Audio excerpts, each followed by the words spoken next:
You got a positive on the pregnancy test. You've been eating your greens and taking your vitamins, and you're pretty sure you've read every pregnancy book on Amazon. But the one task that's not as easy to check off the list? The name.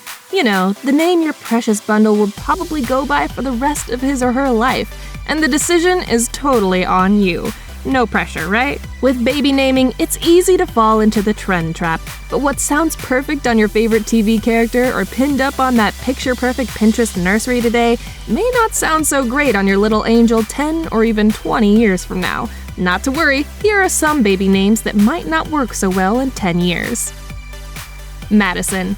Madison, for a girl, has remained a popular name for a while, but it's also on the hate list. According to an article called The Most Hated Baby Names in America, people tend to dislike girls' names that had been used traditionally for boys, like Madison or Addison.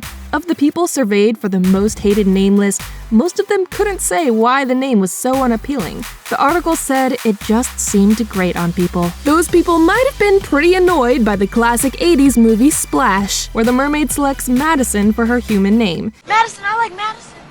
Well, Madison's not a name. But according to Yahoo News, that's when Madison for girls began.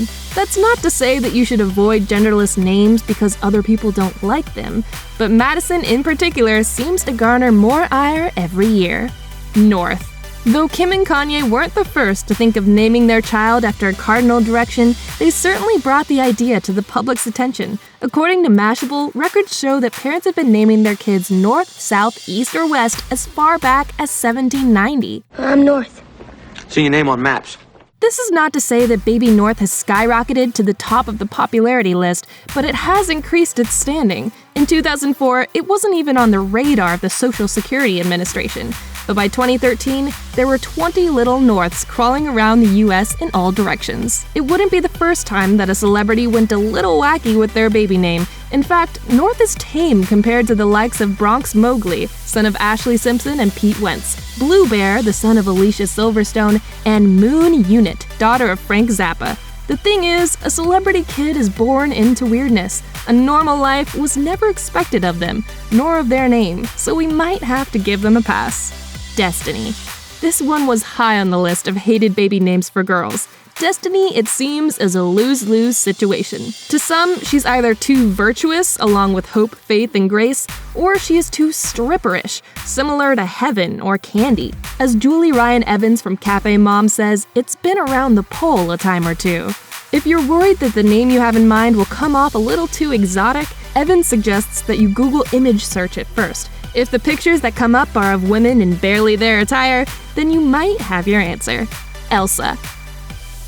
Let it go, let it go. What? Is that annoying? Well, you better get used to it if you name your child Elsa, because that's exactly what she'll be hearing from the time you tell the nurse her name in the hospital till her first day of high school when her class plays the name game. After taking a dip in the 2000s, Elsa climbed back up the charts, reaching an all-time high in 2014 as the number 286th most popular girl names in the US. The German name means pledge to God, and definitely has a very feminine ring to it, but you'd be hard-pressed to find somebody who didn't associate the name with the ice-cold Queen of Arendelle. Not necessarily a bad thing, considering she did save her kingdom and her sister, all through an act of true love. But still, a Disney princess name is a lot of pressure on a little girl. Poppy. We have to give Poppy props for being adorable, but it might not be a great choice in the long run. A study from Northwestern University found that girls with very feminine-sounding names didn't choose advanced classes in math or science. David Figlio, a professor at Northwestern, told the Today Show, first names can influence individual self-concept and the ways in which a person is perceived by others. So young ladies with girly names are often treated in a more feminine way. People expect them to live up to feminine stereotypes, and girls might have a harder time developing an interest in typically masculine subjects and hobbies. Of course, this isn't true for every girl. Penny Marshall was a major film director in a male-dominated field, and Sally Ride was the first woman to go into space, and Penny and Sally are about as girly as names get. So if your heart's set on Poppy, just remind your daughter that the world is her oyster. Thanks for watching. Click the list icon to subscribe to our YouTube channel. Plus check out all this cool stuff we know you'll love too.